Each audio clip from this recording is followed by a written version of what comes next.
Miriam, thank you again for that wonderful siyum. What did I do? Not much of anything. Well, you were the only person that was directing it. Oh, David yeah, hosted it. okay. You catered and you did logistics. Whatever you did, it was perfect. You should do it Thank you again. so much. Appreciate it. It was nice. It was nice to actually be together, you know? What's the name of that couple that came from Brooklyn? So his name is Elchanan Marvit, and his wife is Ahuva. It so happens that we used to work together at Turo, but it's completely unrelated because That's I crazy. talked to him. What? That's really crazy. That's very funny because I'm not the one who told him about the DAF. What happened was he was looking for a shear online, and I don't know how he stumbled onto HIR. It's not nobody recommended it to him or anything. So that was pretty funny. And then I saw him one time in the group, and I said, "Oh, what are you doing? Do you live in Riverdale?" And he's like, "Nope." So, yeah. I think he mentioned he had come on for Friday night and then had gotten the bulletin and saw that there was a DOF. Really? Okay, that's not what he told me, but okay. Maybe I misunderstood, but that's what I thought he had said. Yeah. I don't know. Anyways, yeah, so he actually joined the RJC Shear on Friday morning, which was interesting because he asked me to give him the link and I didn't have time to do that. So he got it from somebody else, so he got it Oh, off maybe mine. that's what he meant from Friday. I thought he meant Friday night Kabbalat Shabbat. Ah, yeah, no, no. Right. Okay, That would that have been weird because that makes no. more sense. I'd never seen him on the Friday night. Right. Do you go? Yeah, yeah. We usually log on before we head to shul. Mm-hmm. Okay. Are there a lot of people? This week there were, I think, 100 screens. Oh. Yeah, so still very popular, and that's not even counting the people who do it on Facebook because it's also like live streamed on Facebook. Uh-huh. Okay. Cool. Yeah, that's one thing that is actually nice that we didn't have before, or not to that extent anyway. Uh huh. The reach. Yeah, to be able to actually participate in any kind of davening or whatever else. Um, it wasn't online. Yeah, yeah. I think this. I would love the DOF to continue on I Zoom. think it is. I think that's a general consensus across communities that it's something that's really needed and that people enjoy, and there's no reason to stop it. I don't know if you ever listen. The OU has what they call a chizuk call every day at 1 o'clock, I heard about that and recently. Yeah, our yeah, friend Saul Strasberg just did it 2 weeks ago. right. So anyway, so there was a time where they were asking the rabbanim that were coming on. So what is it that you foresee as post COVID in terms of changes in your community or in general or whatever? And one of the things was everybody was saying that we're going to keep some of the technology because it's actually opened um, a horizon to a lot of people that wouldn't have participated otherwise. So Mm-hmm. Mm-hmm. yeah, so that's kind of cool.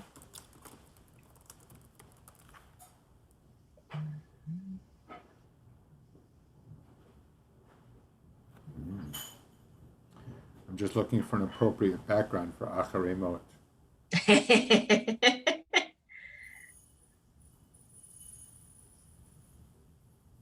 Where do you pick your backgrounds from? Google Images. Oh, okay. Some of the Renaissance paintings are usually from the Wikipedia on the Parsha page. Yeah. They have these great, medieval paintings and stuff. Very nice. Shavua Tov, Ellie. Shavua Tov. Now you can hear me, right? Yes, yes, you're loud and clear. Loud and clear. Okay, so I'm in Connecticut, so the Wi-Fi is as not as reliable as usual. As we have learned. I'm downstairs. I think maybe in the basement. Maybe it goes down one. So down here with the mice. Okay. What's wrong with that, right? Is it 45 minutes? Are we able to start, or we should wait a little more? We're way past the 45 minutes, I think. I So, don't think Shabbos ended at 20. So yeah, oh, about I had 15. Okay. I only had it 5 wrong minutes then. past, but yeah. So a little past. So I'm sorry for a little late then. So let's get started. Today's daf in daf Masechet Yoma, or Yuma as we often pronounce it.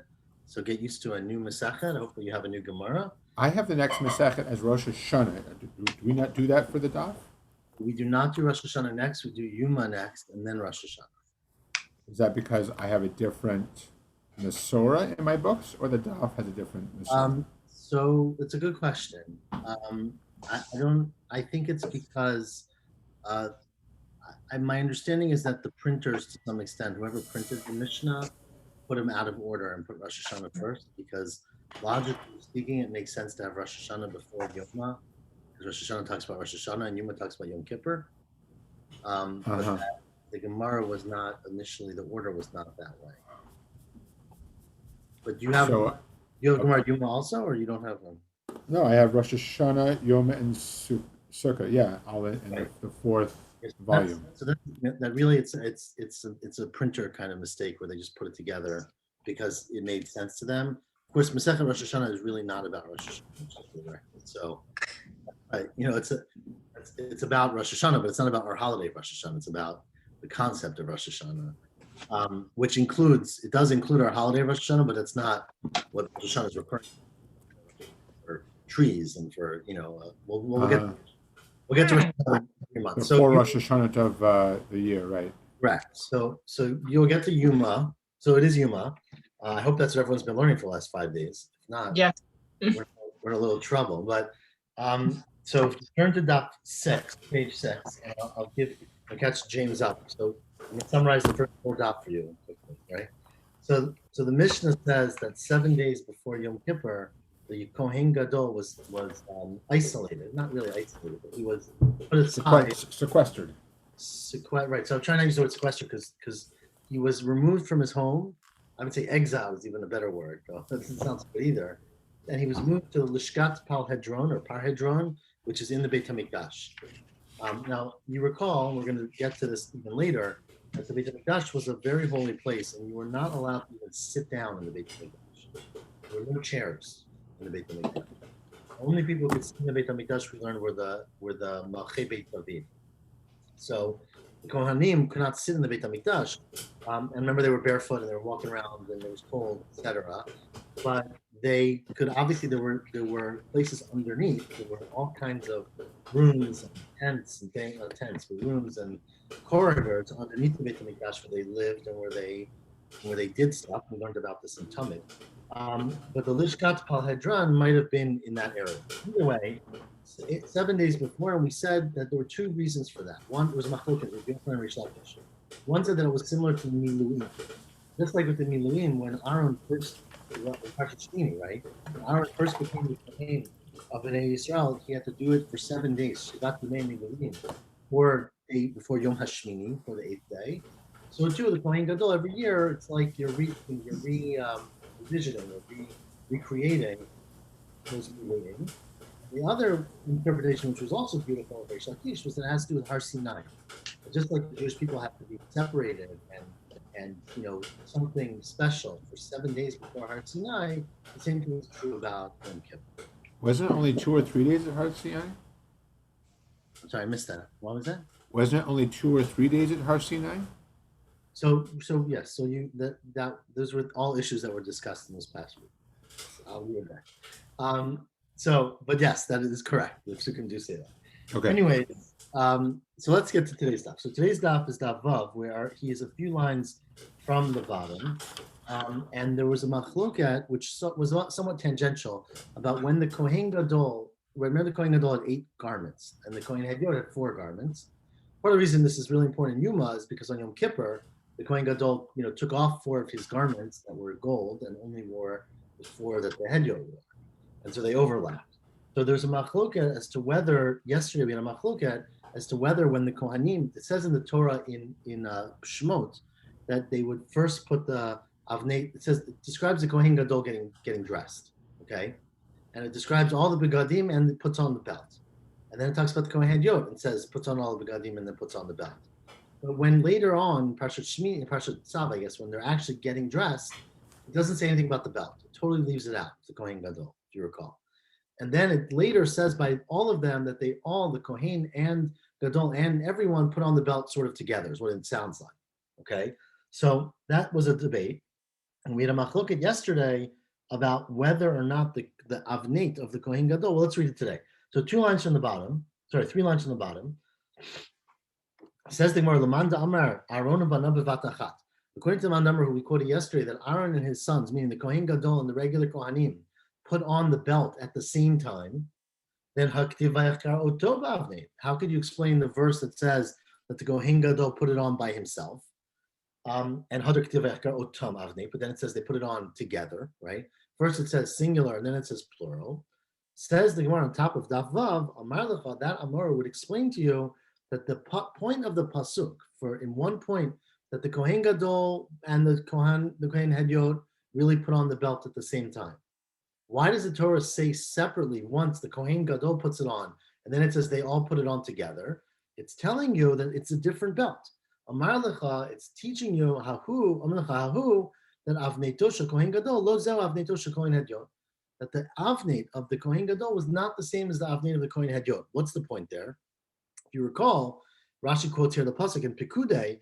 It says that the avneit was made sheish mashzar techilat v'argaman. And as we learned in Menachot and elsewhere, sheish is always refers to linen, and techelet is always wool, right? Because techelet is dyed wool. So that's shatnez, right? It's kalayim.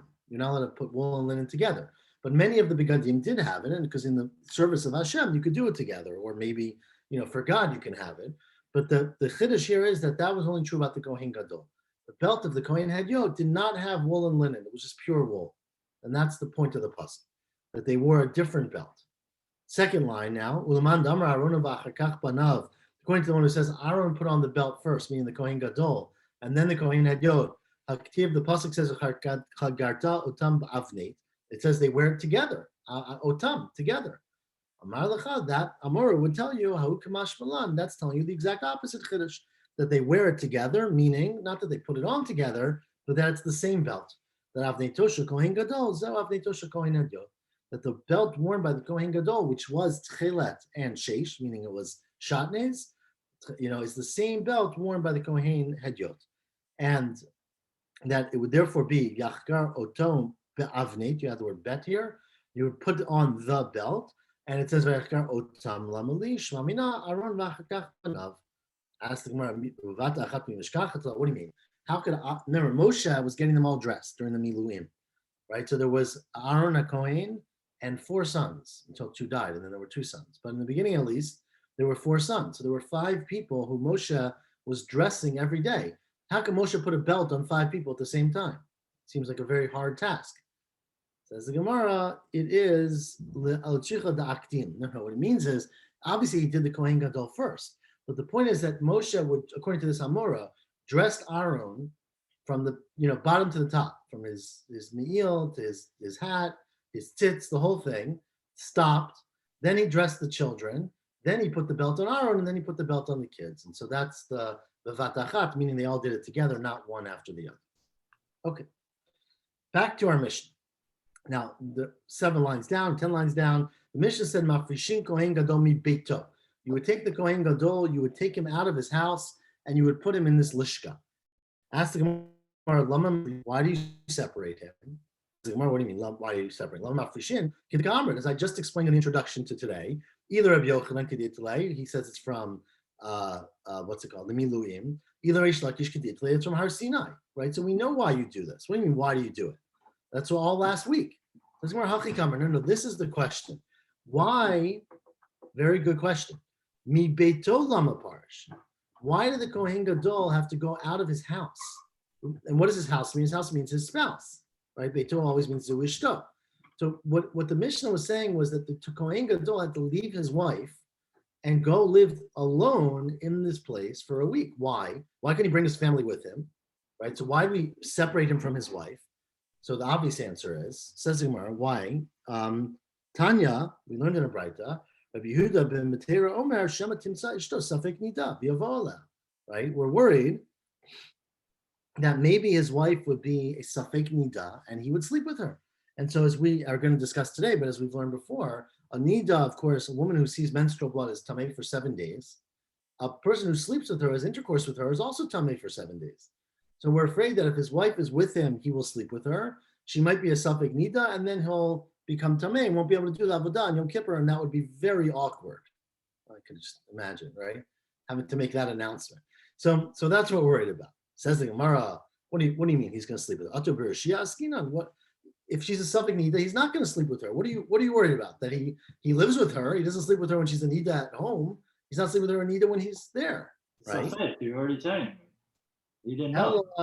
So says the Gemara, what you said. Shema Yaval Ishto. Maybe he'll sleep with his wife, and then after he sleeps with her, he'll find out she's a Safek. Not when he slept with her. We're just changing the words. That's what we meant. The Timsa Safek Nida. We'll find out she's a Safek Nida. Obviously, the Kohen Gadol, if he knows, I mean, if you're worried that he's going to sleep with her when she's a Nida, you've got bigger problems, right? So I think and they did have bigger problems sometimes, right? So there's no question. But the point is that that's not what we're protecting against, right? We're protecting against a situation where he'll sleep with her.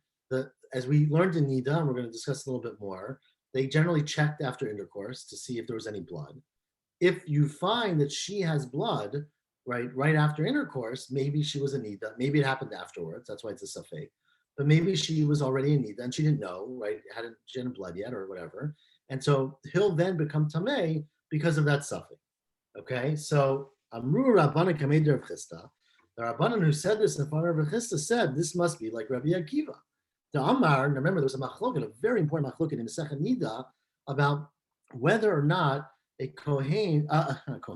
person who sleeps with his wife who then turns out to be a Nida afterwards, whether the person is Tameh or not. Okay, so the machloket was, I'm going to repeat it somewhat outside.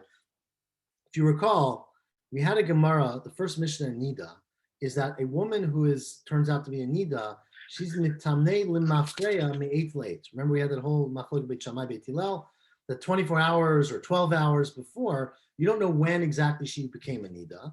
So anything she touched in the day leading up to that or 12 hours leading up to that is Tameh.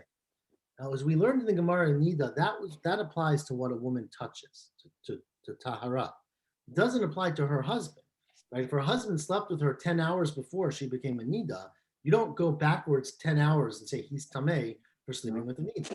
Okay, we discussed this all in the Gemara. But there was a machlok at Rabbi Akiva and Rabbanan about what if right after they sleep together, she finds out that she's got blood and she's a Nida. Does that mean that at the time they slept together, she was also a Nida and he's Tameh for 7 days? Or does it mean that maybe she wasn't and it's a Safek and therefore he's not Tameh? So said the Gemara now, they would have to employ a test and trace court to make sure everyone she touched for the past 7 days. So correct. I think we're talking about Nida, or we're talking about like a Zava, like it's just Nida, an unusual flow, or we're talking about her period? Her period. Okay. Not Zava. So remember, we talked a lot about this there. This is not the subject. Just Zava's got four review. categories. It's just Nida, and Zava does not go backwards necessarily, but there's a lot to discuss. That was Masechet Nida. Right. Anyways, the student said this in front of Rav Chisda. It must be like Rabbi Akiva. Damar Nida mitamat bo'ala. The Nida makes her husband Tameh, meaning, of course, a Nida always makes her husband Tameh. We're talking about a place where she didn't know she was a Nida before they slept together. Afterwards, she saw blood. Says Rabbi Akiva, you have to assume it was there at the time they slept together. She was already a Nida, right? Because the Rabbanan, if it's going according to Rabbanan, ha'amra Nida mitamat ba'ala. Rabbanan say a Nida who like this does not mitami. Now again, it doesn't mean a Nida is not mitama. It means a woman who was not a Nida before, they didn't know she was a Nida before intercourse. They found out afterwards, because she then had blood, according to the Chachamim, it's too late. Meaning you assume it happened afterwards. So that's what they said in front of Rav Chisda. And Rav Chisda said, Amrlu, Rav Chisda, no, I feel Timur Rabbanan. It could even be going to Rabbanan, because Adkan lo pligi Rabbanan alad Rabbi Akiva. Rabbanan only disagreed with Rabbi Akiva and said that the husband is not tamei, ella be'achar acher.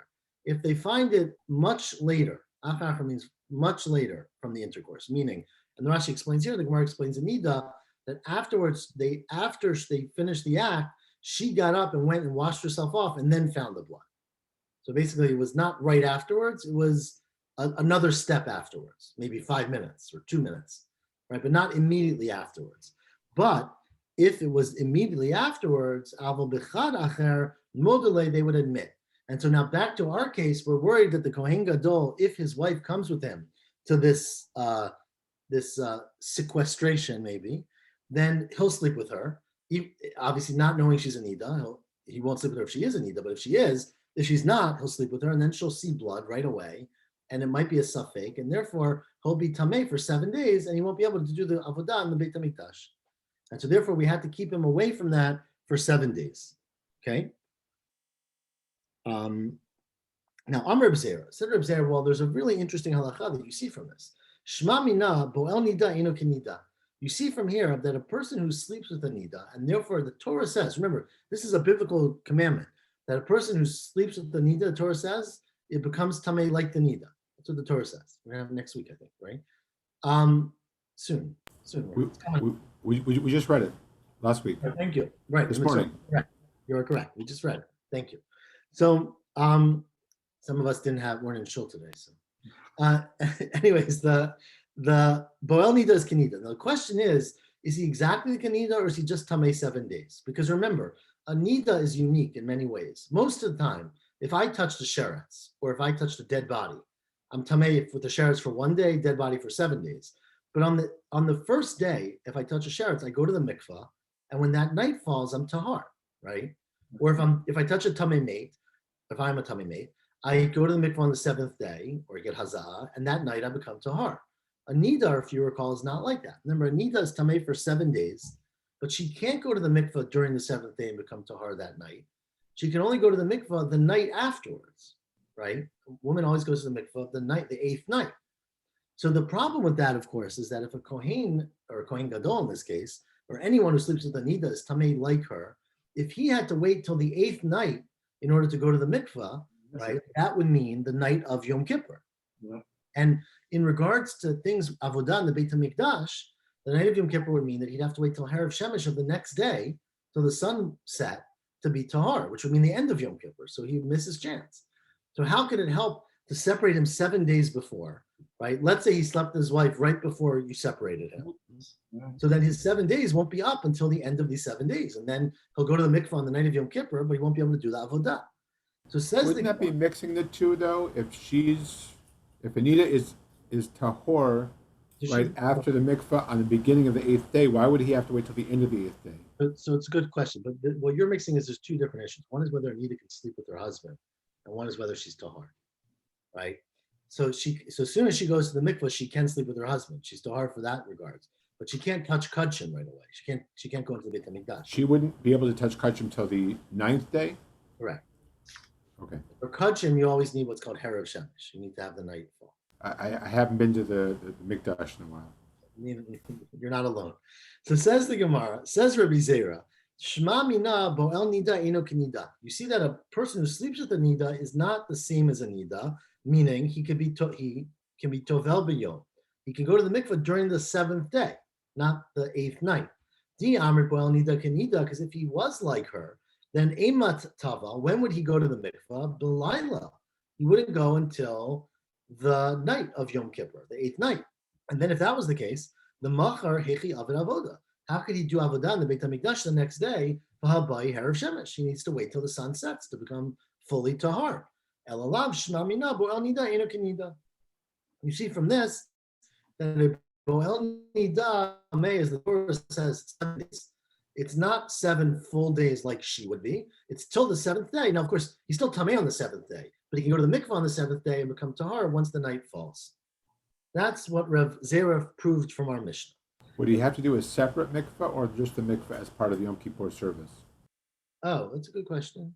I don't know the answer to that, but I think he would. I don't know the answer. Presumably any mikvah would work, but I'm not sure. I don't remember if anyone addresses that. It's a good question. But he would also, anyways, as the Gemara is saying it here, he would go if he was like her, he would go at night. Right? So the Yom Kippur service was during the next day. Rav Simi Minardai Amar, now Rav Simi says, I disagree. Afilo Tema, it's even possible that Boel Nida Kinida. And when we say we separate him for 7 days, it doesn't just mean 7 days. It means that we separate him for 1 hour before Shkiyat HaChama on the 8th day, meaning, right? So let's say Yom Kippur is on a Monday. So your 7 days don't start the previous Monday. It's Sunday night, basically. So you separate him for 1 hour before Shkiyat HaChama, meaning that he couldn't have slept with her, basically the last hour of the day. But even if he had slept with his wife on that day, it would have been 8 days before Yom Kippur. And then on Erev Yom Kippur, he could go to the mikvah and become tahar when the night falls on Yom Kippur. And that's one way to read our Mishnah. So okay, well that's fine. But what about the following Breita? Meitzvah. The Breita says, Kol chayvei tefilot, anyone who's chayiv to go to the mikvah for any reason, tovlin tefilatan biyom. They always go to the mikvah during the day. There's 2 exceptions. Nida v'yoledet tefilatan b'layla. A nida and a yoledet, which was also this week's parsha, of course, right? They go to the mikvah at night, and that's again because the pasuk says b'malot shloshim yom, arba'im yom, right? When you have to finish them, and we darshan, they have to be full days, right? So you don't go to the mikvah until after the 40 days for a male or 80 days for a female, but that is tefilatan b'layla. Says the Gemara, what do you see from the Breita? Nida in bo'el nida lo. It says a nida. It doesn't say a person who sleeps with a nida, so that person doesn't go to the mikvah at night. Like, well, no, that's not a proof. And maybe it means nida l'chol da'ati mirabuye. A nida and everyone who comes from a nida. Well, nida is, if it's like a nida, then that's included in the word. Okay, meitve. Next question. It says in another Breita, this is a Mishnah actually in Zavim, but Baal Keri kimaga sheretz. A person who's Baal Keri, who ejaculates, is like a person who touches a sheretz, meaning that they're tamei, and a bo'el nida is tamei mate. A person who sleeps with a nida is tamei for 7 days, like someone who's tamei mate. My love. Now, what's the point of this Breita? It must be telling us that it's l'tfilah. That just like a person who's tovel tamei mate goes to the mikvah on the 7th day, a person who's bo'el, like nida, goes to the mikvah on the 7th day, not on the 8th day. So that seems to prove against Rav Simi Minar Hadai. That's not what it's referring to. It's referring to tumatam. It's telling me how much they're tamei. It's telling you that a bo'el nida is tamei for 7 days, like a tamei mate. That the equivalent of a bo'el nida and a tamei mate is 7 days. Says, why do you need a Breita or a Mishnah to tell me that? Tumatan behediktiv be. Everyone who went to shul today read the pasuk which says, Tehei nidata alav v'tamei shivat yamim. He becomes tamei for 7 days. If he sleeps with a nida, her nida goes to him and he's tamei 7 days. So you need a Mishnah for that. Hai tumat shiva ktiv be, hai tumat shiva ktiv be. Each one, it says in the Torah that they're tamei for 7 days. So it must be el alav v'tfilatan. It must be telling me about the mikvah, meaning that just like a person who's tamei mate, after 7 days pass, on the 7th day they go to the mikvah and they become tahar that night. A person who is a bo'el nida, he sleeps with a woman who's a nida, he's tamei for 7 days, but on the 7th day he can go to the mikvah and be tahar when the night falls. Says that's not you can't necessarily conclude that. We turn the page, the vavam and back. It could be the olam l'tumatan, and the chiddush is not that he's tamei for 7 days because that's a pasuk. But seifa at strichale, we needed the next words of the Mishnah are what we need. What are the next words in the Mishnah? It says that a bo'el nida is like a tamei mate, right? Ella continues the Mishnah. Shechamur mimenu bo'el nida. A bo'el nida is more chamur in some ways than a tamei mate. Shemitamei mishkav umoshav. A tamei, remember that there's a tamei mate, which is our classic case of tumah, is only tamei by touching or ohel, right? But ohel is only a dead body. A person who's tamei mate, if I touch a dead body, I'm an av hatumah. I'm called a tamei mate. If I touch somebody else or touch food or touch a article, that thing becomes tamei, right? But that's only if I touch it directly. If you recall that a zav and a zava, which was also in this week's parsha, have tumah, that's called tumat mishkav u'moshav. If a zav or a zava sit on a couch, and the couch has 4 pillows, even if that zav or zava is not touching the bottom 3 pillows, they all become tamei. the same avatuma as the top one. So it's tuma of not touching, but of sitting on, of resting on. So that's not true by tamei mate. If a tamei mate or a dead body even was on a bed, it would be tamei the bed, but not the things underneath the bed, not the next level, right? So says the Mishnah that a boel nida is mitamei mishka v'mosha b'tumat kala, the tumat tamei ochenu mashkin.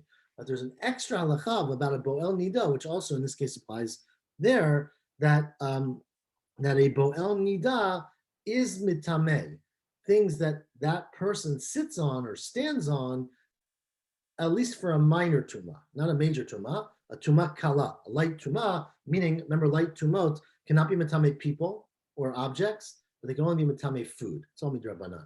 But that is the halacha of the Mishnah, and that's the chiddush. Okay, one more halacha. Fourth line, tashma. There's one more braita which will prove. It's not a braita, it's a statement. The Tani, Rabbi Chia says, Rabbi Chia taught, actually it is a braita, Rabbi Chia taught, hazav v'hazava, right? A male, female, mitzorat, perfect for our parsha, right? A male or female mitzora, uboel nida, here listen carefully, a man who sleeps with a nida, one man who sleeps with a woman while she's a nida, v'tamei mate, all of these people, tfilatam biyom, they go to the mikveh during the day. So very, very clear explanation that in fact, a boel nida goes to the mikveh during the day, continues the bright of Rabbi Chia, nida v'yoledet tfilatam b'layla. The only exceptions are nida v'yoledet. Now remember, earlier we quoted this, but without the first part. So without the first part, we could explain that a boel nida is like a nida. But now that you read the first part, it's impossible to say that because boel nida was listed separately. And in fact, this is a tiyufta, this is a fatal flaw with the opinion that says that boel nida is mitame, is goes to the mikveh at night. Okay. Back to our Masechet. So he could not, so he wouldn't miss the Yom Kippur services? Correct. You wouldn't necessarily miss the Yom Kippur service. Well, he wasn't going to miss either way. It's just how far back do you sequester him? Correct. So you could sequester him exactly at the beginning of the seventh day, even though, again, this is where it's a little tricky because the problem was only if he slept with his wife right before you took him out, right before you took him to be sequestered. Right. It's all right. So let's just say, I mean, but it could also be like they took him late at night. You know, he was picking up at 10 p.m. Right. and he wasn't going to see his family for a week. So he, you know, so anyways, that was okay. Because even if after they sleep together, she says, "Oh my gosh, I just saw some blood. I'm a nida." Right. Then he's a boel nida, but he'll become tahar on the seventh day. He could go to the mikveh during the day. On Erev Yom Kippur, and then on Yom Kippur he'll be tahar. Right. Nice. Okay. Nice. Says the Gemara, I don't get why you're so worried about nida, right? Says the Mishnah, the Gemara, Ad shat mafrishon mitumat beito. While you're so worried about separating him from Tumah in his household, what about Hifrishu Mitumat HaMeit? What about separating him from a person dying? Remember, we're going to see, and we learned already in the Mishnah, that for the whole 7 days, they would teach him, they would go over with him how to do the avodah, and they would, the night before, they would make him eat certain things. We're going to discuss the whole procedure. But why aren't you worried that someone's going to die, right? I mean, Where? one of these people come to talk to him. The elders all come in to teach him how to do Yom Kippur. The elders are elder, right? So what if one of them drops dead? Then he's tamei mate. So maybe you should sequester him, like James had said earlier. Maybe you should have solitary for a week. And just do it by Zoom? What? You do it by Zoom. Instruct him by Zoom. So that's one answer. But the other answer is Ask no. says Rav Tachlifa Avu Rav Huna V'Shmei Derava. Look. Zot Omeret, this is how we know the Tumat Hamet Utrabitzibur. That Tumat Hamet is not a problem. That remember the Kohen on Yom Kippur, all the avodah the Kohen Gadol did was Tumat was avodah, right? Everything the Kohen did was for the public, meaning he didn't do any of his own private karbanot. And there's a halacha that Tumah is Hutrabitzibur. That if you're doing a karban tzibur, it doesn't matter if you're tamei mate. You can do it even if you're tamei. So of course, it's very unlikely that one of these people are going to drop dead in the Kohen Gadol's room. But even if they did... In the avodah service, the first one he does, he says, for me and my family. It's true, but he does it for him and his family as a public servant. Meaning, well, let me explain. We're going to see. meaning it's not his choice to do it, right? It's not, the tzibur and yachid sounds wrong. It's not like he's doing it for the tzibur. He's doing a public service in the sense that the Torah says this has to be done. Remember, a nidava is where you go and you make a choice whether you want to do something. So that's what we mean by tzibur. We mean a public requirement, because there is a public requirement, right? If the Kohen Gadol doesn't do it, the tzibur has to get another Kohen Gadol to do it. It's not like, anyway, so this is what we learn, that Tumah is hutra b'tzibur. That, look, obviously it's very uncommon for this to happen, but you don't have to worry about it, because even if it did, he could go ahead and do Yom Kippur anyways, because even a Tamei Kohen Gadol, Tumat Meit is okay because it's a Karban Tzibur. Ravina Amar, Ravina says, now you'll notice from here, though I don't want to talk about it too much, that we didn't answer the same thing for Nida, right? And so as we discussed a little bit in Psachim, the whole concept of Tumah Hutra B'Tzibur might only apply to Tumat Meit, right? Only Tumah of a dead body, not necessarily other levels of Tumah. So remember, we discussed this in Psachim a little bit, that Tumat Ziva didn't apply to. In any event, right, we didn't answer this for the other Tumah. But that's the answer that Ravuna gives. Rav Tachlifa in the name of Ravuna. Ravina says, no. Afilo Tema could even be that Tumat Hamei Techuyahi B'Tzibur. We're going to discuss this tomorrow, but the question is, you definitely can do a Karban Tzibur if you're Tamei. But there's a machloket whether that's Hutar, meaning we don't even care. If you're Tamei, go ahead and do it. Or if it's a compromise, it's a Dechuya, it's we're forced to do it. Meaning if you have no one else to do it and you're Tamei, it's okay to do it. So we're going to discuss that more tomorrow. But says Rav Nachman, it could even be, Says Ravina, sorry, it could even be that Tumat Tamei Dechuyahi B'Tzibur.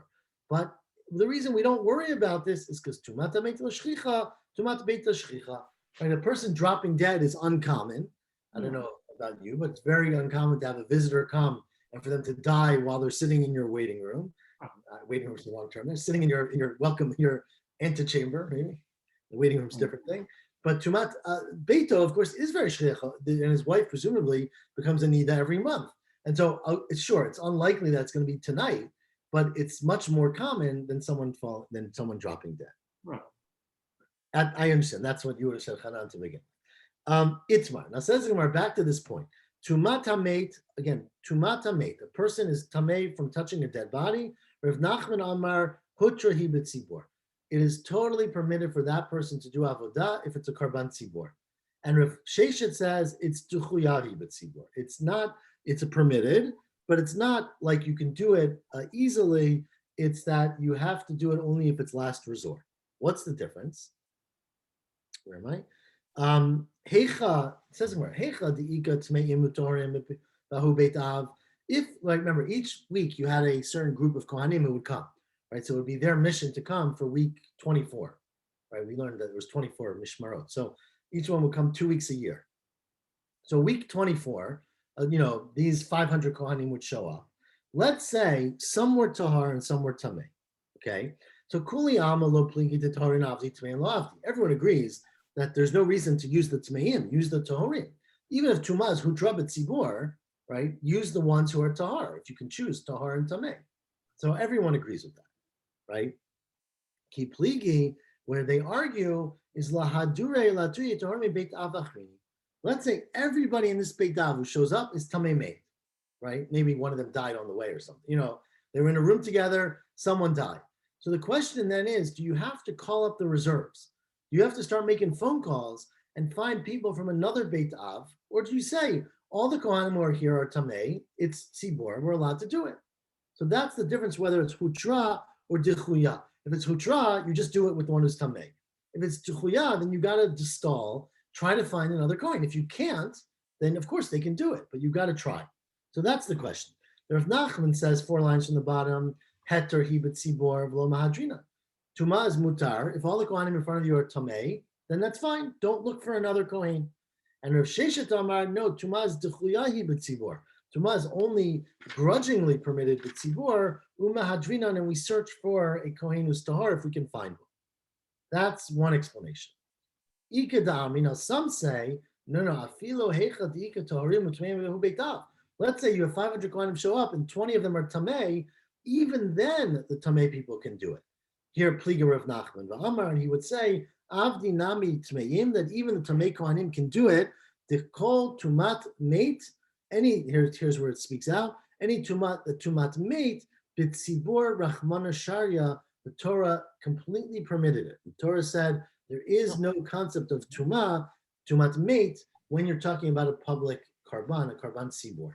Then why are the Kohanim so careful not to become tameh, like with graves and all that stuff? I mean, if they can do the avodah anyway. It's a very good question. So we're going to answer it tomorrow. Eating kosher. Yeah. Well, they can't eat kosher, can they? Correct. That's why they're careful. One of the answers tomorrow is that they can do the avodah, but they can't eat it. Oh, But we're going to discuss this a little more tomorrow, but that is the one answer the Gemara gives. okay. Because the other thing is they're very careful about other truma, right? So they're careful about truma for truma and for things like that. You can't do that, if you're tamei, right? So it's not just carbonot, but the Gemara is going to say what James said tomorrow, that it does matter for eating the carbon, of course. Because that's a personal benefit as opposed to doing it to the tzibur. Correct. We'll discuss it tomorrow. Tomorrow we're going to ask how they know. Where are the sources for this? So we'll get there tomorrow. Okay? So we're done. Short daf. Shavua tov, everyone. Shavua tov. Tomorrow morning. Thank you. Tomorrow's even shorter. Tomorrow's even shorter. We'll find a way to make it longer. How's that? We'll see you all tomorrow morning, God willing. Okay, thank you. Can we talk at some point about trying to get together on Shabbat when we're all in town? I have no objection. I'm vaccinated, so. So am I. So, yeah, I think so. I mean, because it's late, Right. That's what I was thinking. So, I mean, I don't mind, but at the same Well, time, I'll just say this. Right. I'm happy to do it if everyone's comfortable and they're vaccinated. I'm happy to do it in my house if the shul, if it's too much for the shul to give that okay. We will be excluding Elchanan, though, right? We will. Yes. He just left. Be a very, very long walk for him in Shabbat. Let's discuss. Let's keep it open. Yeah. okay. Just putting it out there. No, it is because middle of the summer, we did it last year, but that was in Beirut. Yeah, no, it's definitely very late. I agree. It was a long Shabbatot. Yeah. It's a question whether you have a good alternative or how far do you have to go to find one. Okay. That's the tuna. Okay. Have a good night, everyone. Okay. Good night. Thank you.